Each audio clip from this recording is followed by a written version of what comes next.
Commander Elara Miles stood solemnly before the holographic display, her eyes scanning the data that spelled a grim future. The Galactic Council's new decree demanded not resources but lives, prisoners to be exact. The weight of command pressed down on her, each decision now loaded with moral quandaries that seemed to stretch the bounds of her duty.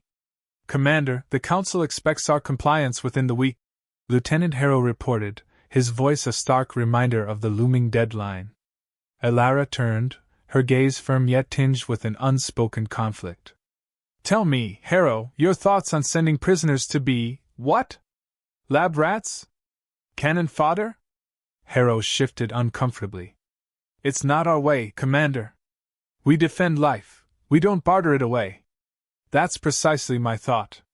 Elara paced slowly, her mind racing. "Prepare a meeting with the senior staff. It's time we discussed alternatives." In the confines of the strategy room, Elara's trusted advisors gathered, each aware that their next decision would skirt the razor's edge of diplomacy and defiance. "We could send them nothing," suggested Dr. Soren, the head scientist, his brow furrowed in thought. "Let them know we won't be bullied into compromising our ethics. And face sanctions, or worse, expulsion from the Council? That would leave humanity vulnerable," countered Admiral Keene, his strategic mind always playing the long game. Elara listened, her decision crystallizing with each argument laid before her. "No, we won't ignore their demands. But we will send a message. Harrow, what's the status of the preservation project from the old Earth era?" Harrow blinked, surprised. "The cryopreserved heads, you mean? They're intact, but why?" "That's our tribute." A determined spark lit Elara's eyes. "We send them heads of our most infamous criminals, long dead, mind you.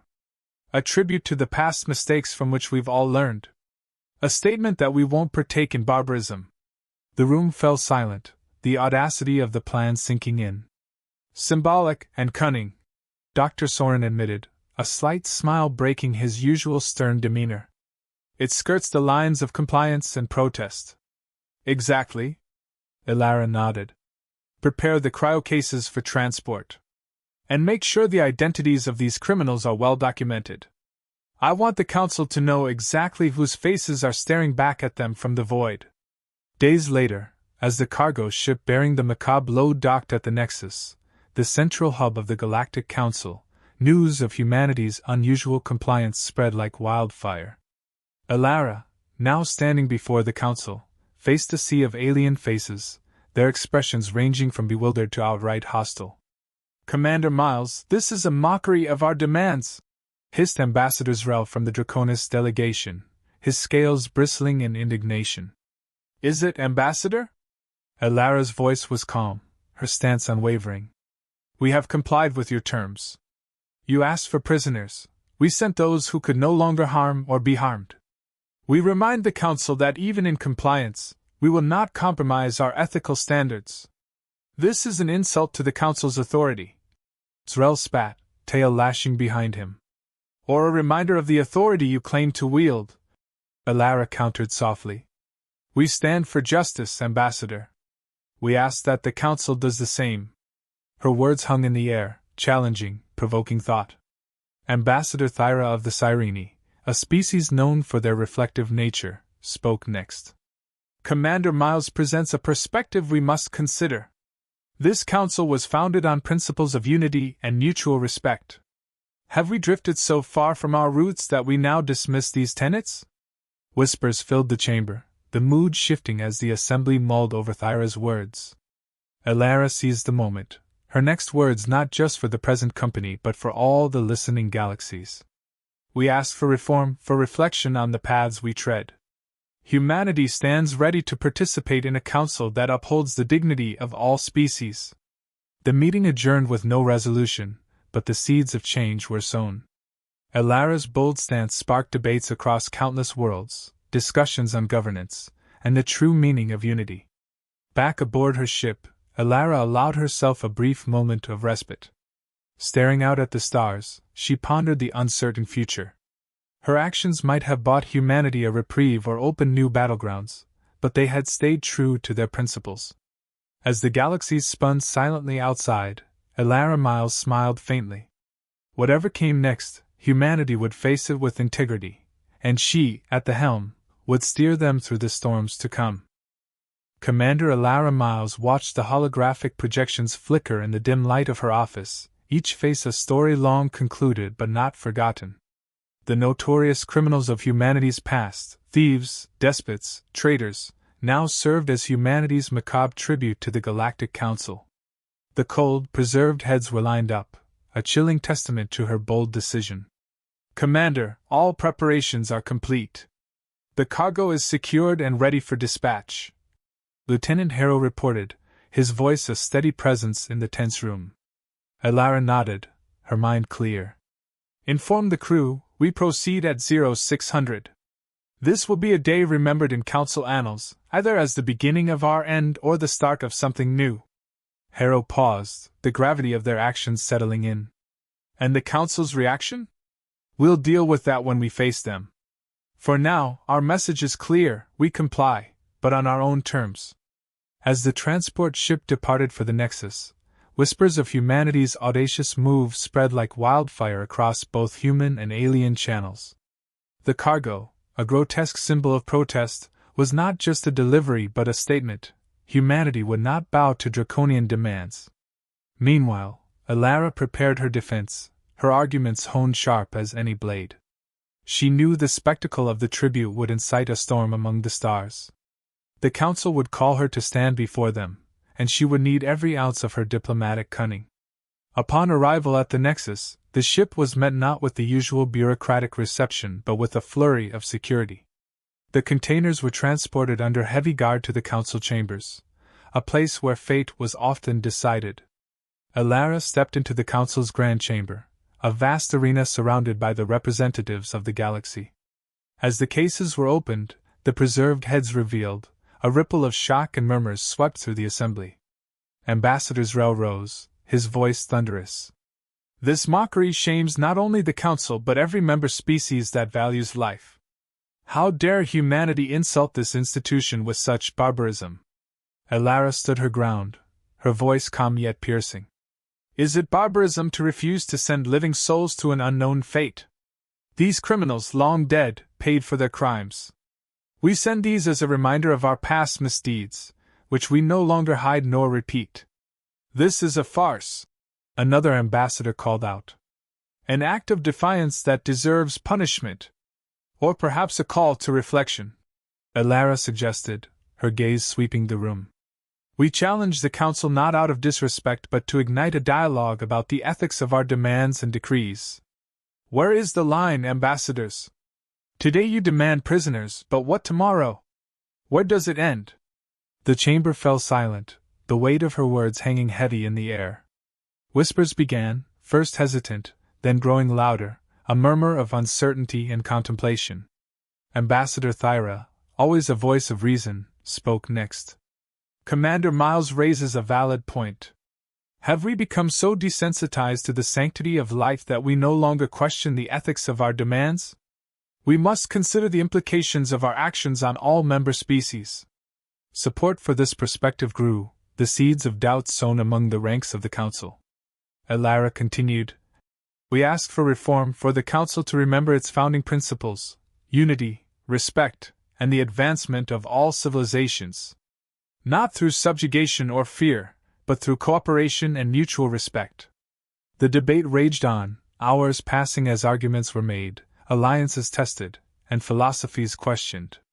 Elara's plea for a reevaluation of the Council's practices resonated, not just within the walls of the Nexus but across the galaxy, broadcasted to billions. As the session drew to a close, no definitive action was taken against humanity. Instead, a committee was formed to review the tribute policies, a small victory in the face of potential disaster. Elara returned to her ship, the weight of the galaxy's eyes upon her. She had gambled, risking much in the hope of sparking change. Now, as stars streaked past the viewports, she contemplated the uncertain future. Her actions had opened the door to possible reforms or perhaps deepened the divides. Yet, amidst the political tumult, one thing remained clear. Humanity had asserted its voice, loud and clear, in the cosmic dialogue, driven by a commander who believed in the power of principles over pressure. Back on Earth, news of Alara's stand spread, her name whispered in corridors of power and shouted in the streets. She had not only defended humanity's honor but had championed the broader ideals of justice and ethical governance. As the ship approached home, Alara looked out into the void, her thoughts on the next challenges and opportunities. Today, she had navigated the turbulent waters of galactic politics, but tomorrow awaited with its own trials. Yet she felt ready, bolstered by the knowledge that sometimes, to change the universe, one must first dare to defy it. The Galactic Council chamber buzzed with an air of tension and anticipation as Commander Alara Miles entered. Her earlier defiance, sending the preserved heads of ancient criminals in place of living prisoners, had set the stage for a confrontation that would dictate the future relationship between humanity and the Council. Ambassador Zrel of the Draconis, his scales a livid shade of red, was the first to break the silence as he addressed the assembly. Commander Miles, this council does not take kindly to mockery. Your tribute has been received as nothing less than an affront to our authority. Alara stood before them, composed yet resolute. Ambassador, it was never our intention to mock. Humanity respects the council, but we must advocate for our principles. We sent those who could no longer cause harm, to meet your demands without compromising our ethics. A murmur rippled through the chamber, the representatives of various species exchanging glances, some in agreement, others in skepticism. Ambassador Thyra of the Cyrene intervened, her voice smooth and calming. Let us consider the message Commander Miles is presenting. Perhaps there is merit in reevaluating the nature of our tributes. After all, are we not a council that prides itself on justice and progress? Zrel bristled. To suggest that we are anything but just is an insult of the highest order. This human's actions should be met with strict sanctions. Alara took a step forward, her presence commanding the room. To impose such sanctions on humanity for advocating a stance on ethics and morality would only serve to demonstrate that this council values compliance over reason. Each species here has joined under the premise of mutual respect and advancement. Let us not forsake those values now over a difference in perspective. A new voice joined the fray, Ambassador Kthran of the Tarkans, known for their strategic, often calculating nature. And what would you suggest, Commander Miles? How do we address this difference in perspective? Open a dialogue, Alara proposed. Let this be the beginning of a broader discussion on how we, as a council, can align our practices with the ideals we uphold.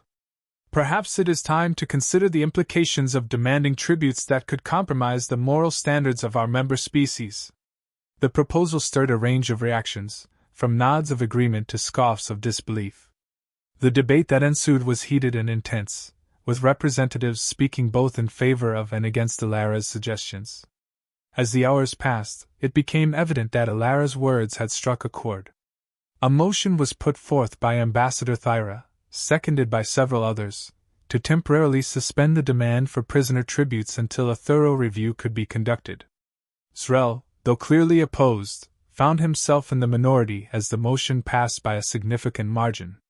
The chamber, once divided, now showed signs of unity in the pursuit of a more thoughtful approach to governance.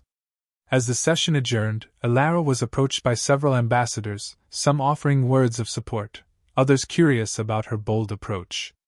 Thyra, with a knowing smile, spoke softly to her.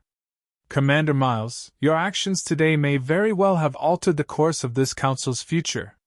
You have ignited a necessary debate, one that I hope will lead us to greater wisdom. Alara acknowledged the compliment with a nod, aware of the weight of her actions. Thank you, Ambassador. It is my hope that today marks the beginning of a new chapter for us all, one where dialogue triumphs over decree. Returning to her ship, Alara felt a mix of relief and apprehension. She had gambled much today, not only her career but the fate of humanity's place within the council. Yet, as she gazed out at the stars, a sense of peace settled over her. Whatever the future held, she had remained true to her principles, advocating for a change that, she believed, was necessary for the betterment of all civilizations within the council. As the ship set its course back to Earth, Alara pondered the next steps. She knew the debate she had sparked would not be resolved quickly or easily, but she was prepared to continue the fight. For her, the true test of leadership was not in achieving easy victories but in steering the course through the most challenging storms. Back home, news of her stand spread rapidly. Humanity, once seen as a minor player in galactic politics, was now at the forefront of a pivotal movement. Alara Miles, once a commander of a single starship, had become a symbol of courage and ethical leadership, a beacon for those who believed in the power of integrity and the importance of standing up for what was right. As the ship entered Earth's orbit, Alara looked forward to reuniting with her team, knowing that the real work was just beginning. The discussions she had initiated would require careful navigation and unwavering commitment. Yet she was ready. For Alara, the journey was not just about confronting external challenges but about fostering the growth and evolution of her own species as well. Today, she had changed the trajectory of an entire council. Tomorrow, she would continue to lead, inspire, and advocate for a galaxy where respect and ethical considerations held sway over the cold calculus of power and tradition. Commander Alara Miles stood in the heart of the Galactic Council's chamber, her eyes calmly surveying the assembly of interstellar representatives. The room buzzed with the low murmur of numerous species discussing the recent upheaval. Humanity's symbolic defiance had stirred not only controversy but a potential shift in the Council's long-standing policies. Commander Miles? Ambassador Zrel's voice cut sharply through the chatter, bringing the room to a hushed focus. Your actions have forced us to reconsider the Council's directive. But make no mistake, this is not an acquiescence to your theatrics. It is an opportunity for clarification and reevaluation. Alara acknowledged him with a nod. Ambassador, I appreciate the Council's willingness to engage in dialogue. It is not my intention to disrupt but to uphold the dignity of all beings.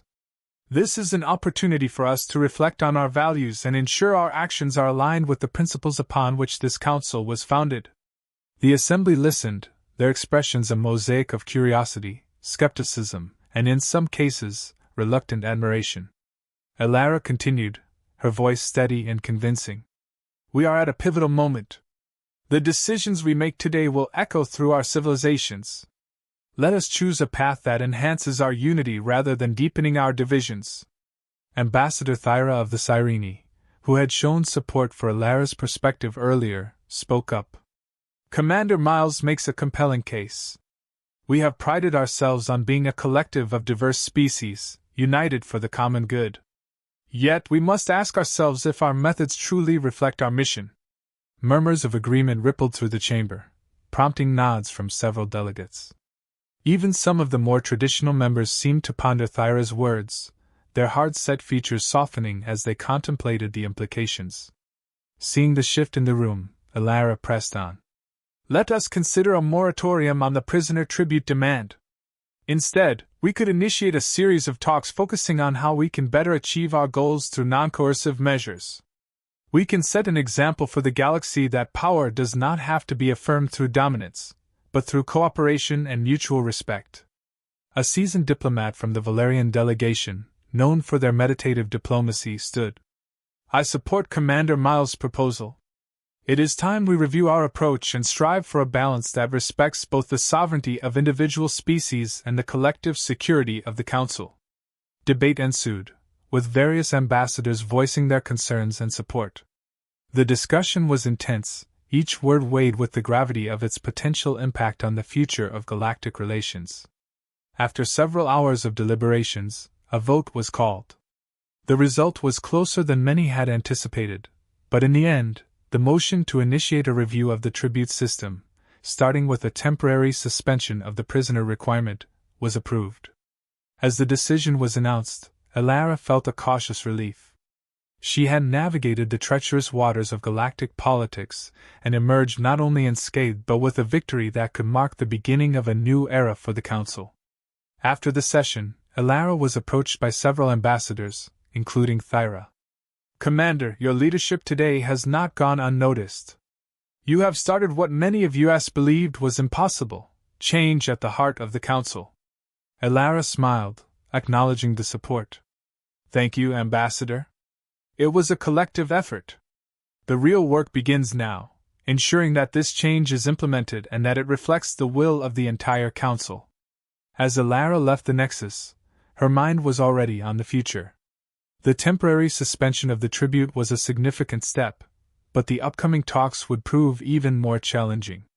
She was aware that not all were pleased with the outcome, and some might seek to undermine the efforts for reform. Back on Earth, her actions were met with widespread acclaim. Humanity had not only stood up to an oppressive system but had sparked a potential overhaul of how the Galactic Council operated. Alara was hailed as a hero, a champion of human values and interstellar diplomacy. But beyond the accolades, Alara knew the road ahead would be fraught with challenges. The Council was diverse, and each member had their agenda and perspective. Building a consensus for lasting change would require all of her diplomatic skills and perhaps more. As her ship entered the orbit around Earth, Alara looked out at the blue planet below. It was a beautiful sight, a reminder of what she was fighting for, not just the survival of humanity, but the prosperity of all life, across all galaxies. The journey ahead would be long and uncertain, but as she had shown today, even the most formidable structures could be swayed by the power of conviction and the courage to speak for what was right. Determined, Commander Alara Miles prepared for the next phase of her mission. With the unity and well-being of the Galactic Council at stake, she was ready to face whatever challenges came next, armed with the knowledge that the path to peace was paved with perseverance and principled diplomacy. Today had been a victory, but tomorrow would need more than just valor. It would require vision, and Alara was ready to lead the way.